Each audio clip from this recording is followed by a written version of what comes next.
peculiar thing as I come here to the payphones this evening. This. Somebody's taken the prayer card that I left, and they ripped. They didn't rip it in half. They ripped the people below him off. So instead of it being like this, it's like that. It was really interesting to me because people, the people that I deal with on the streets and stuff, they have these different ways of sending me messages and conveying things to me, and it's taken me, what seems like an eternity to be able to figure it out. And sometimes I can't.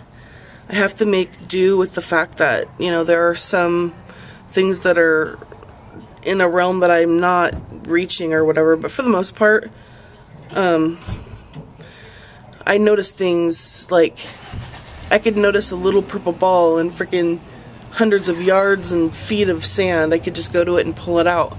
That's the supernatural aspect of what my angelic powers are. I can't roll it, a pencil across a table, but I sure as hell can figure out what someone's trying to say to me through things like this. So I'm gonna go and get my things and figure out just what I think I want to do on the way back out. And again, looking like crap this evening. I am exhausted. Been up all night. Okay, let's move on. Before I went into Jack's, I came here and I found a prayer card that had been kind of ripped meticulously. It wasn't ripped in half and thrown on the ground. It was meticulously ripped for a particular reason. And while I was in the store, I figured out why that reason was, but I'm not going to tell you guys why. So I come back out here and this is it. This I'm leaving behind is marked. All of my currency is marked. There's always a JPHC, a Graffiti Angels, a AMA Productions, number 7. Those are the markings for the cash that's going to become obsolete. I don't know quite why it is that you guys don't pay more attention to what's going on around you with respect to technology and how the capabilities of what computers can do now with RFID and all that crap that people talk about. I think most people just think, oh, that'll never happen in my lifetime. But it's happening right under your noses. I hope you know that. There's going to come a time where Big Brother is in every aspect of your life, including your bedroom. They'll be able to plug on apparatuses to both of your temples to be able to read your thoughts. It'll be a planet of a one society, one world nation, new world order, all that crap people talk about. And I say the crap, but in theory it's so far away, but it really isn't.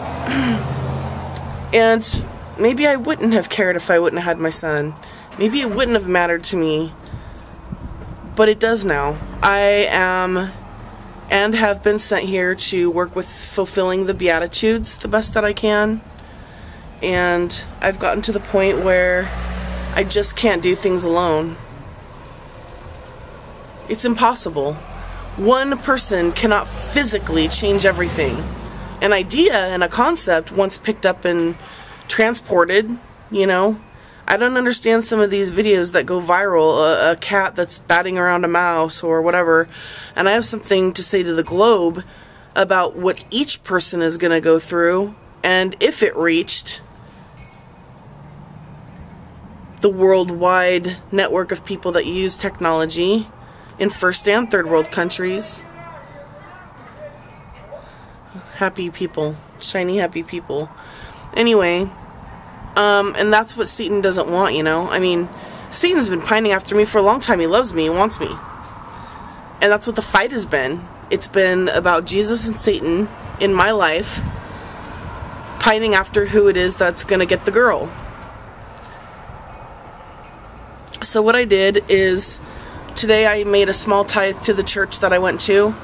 Most people give less than 10%, less than 5% of their income when they make donations or do charity. I give upwards of 25, 35, sometimes 40% of my entire income in a month, which I'm at the poverty level right now, to the ministry. I don't just cut a check to a church.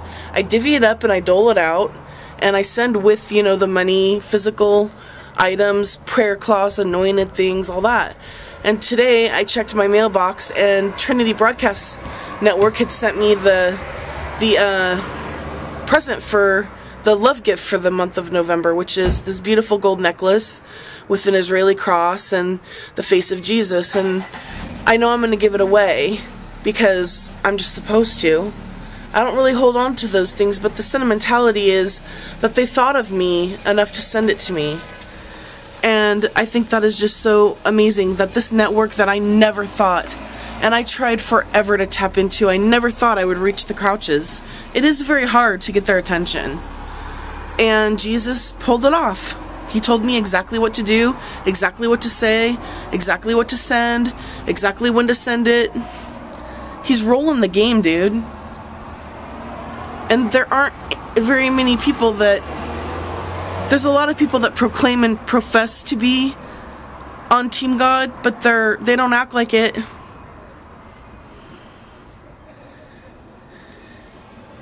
I humbled myself.